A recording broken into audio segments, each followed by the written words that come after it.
In the privacy of your own home. As opposed to what? The privacy of someone else's home? You have no privacy in someone else's home. That's why you got your own home. Down the pike. He was the meanest guy ever to come down the pike. Fine. But what about guys who come up the pike? Not everyone lives north of the pike. Some guys have to come up the pike, and they're really mean because nobody mentions them at all.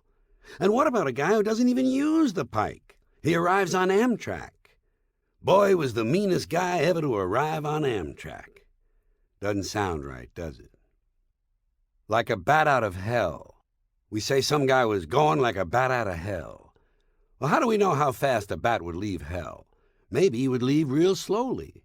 In fact, why should we assume that a bat would even want to leave hell? Maybe he likes it there. Maybe hell is just right for a bat.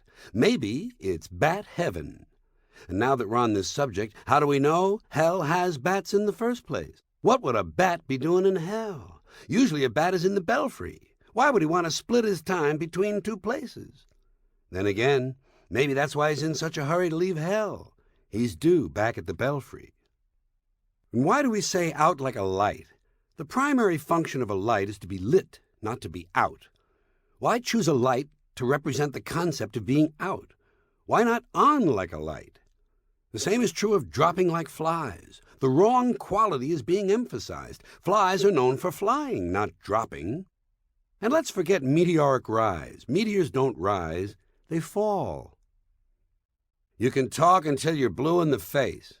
Well, you can't talk until you're blue in the face. In order to talk, you need oxygen. Blueness of the face is caused by a lack of oxygen. So if you're blue in the face, you probably stopped talking a long time ago. You might be making some gestures.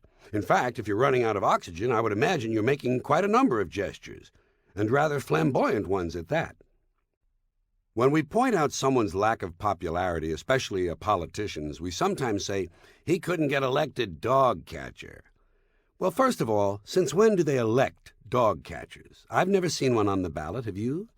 The last time you were in the voting booth, did it say president, vice president, dog catcher? No.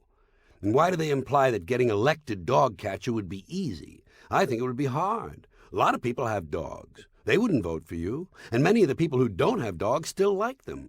I should think it would be quite difficult to get elected dog catcher. One thing leads to another. Not always. Sometimes one thing leads to the same thing. Ask an addict. The pen is mightier than the sword, needs to be changed, needs to be updated. It's overdue. It should have been changed much earlier in the 20th century to the typewriter is mightier than the machine gun. But at this point it should probably read, the word processor is mightier than the particle beam weapon. Unidentified person.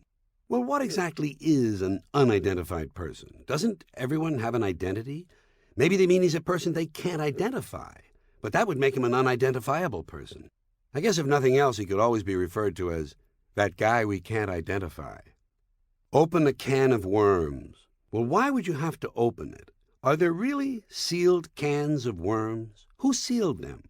Worms are usually put in a can after it has been opened and emptied of something else, like corn or pumpkin meat. Uncover a can of worms, maybe, but not open. Wild and woolly. Whenever I hear something described as wild and woolly, I always wonder where the woolly part comes in. Wild, I understand. But woolly? I have some sweaters that are woolly, but they're kind of conservative. They're not wild at all. In the wrong place at the wrong time. How can this be? Shouldn't it be in the right place at the wrong time? If a guy gets hit by a stray bullet, he's in the right place, where his day's activities have taken him, at the wrong time, when a bullet is passing by. If it were the wrong place, the bullet wouldn't have been there. Here's another. In the right place at the right time. That's also questionable. Let's say a guy wins a prize for being a bank's millionth customer. All you really have to say is he was in the right place. After all, it had to be the right time. That's the only time they were giving away the prize. If it hadn't been the right time, it wouldn't have been the right place. 20 minutes later, the bank wouldn't be the right place anymore. You never know. Not true.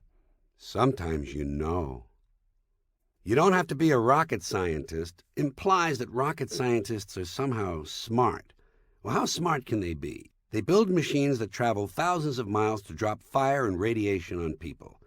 That doesn't sound smart to me. The oldest trick in the book. Sometimes in the movies, when the bad guy is holding a gun on the good guy says, "It won't work, Scarfelli. My men are right behind you with their guns drawn." And the bad guy says, "You can't fool me, Murdoch. That's the oldest trick in the book." Well, exactly what book are these guys talking about? Have you ever seen a book with a bunch of tricks in it? Magic tricks, maybe, but I don't think the thing with the guns would be in there, do you? A prostitute might have a book of tricks, but once again, probably no mention of the two guys with the guns.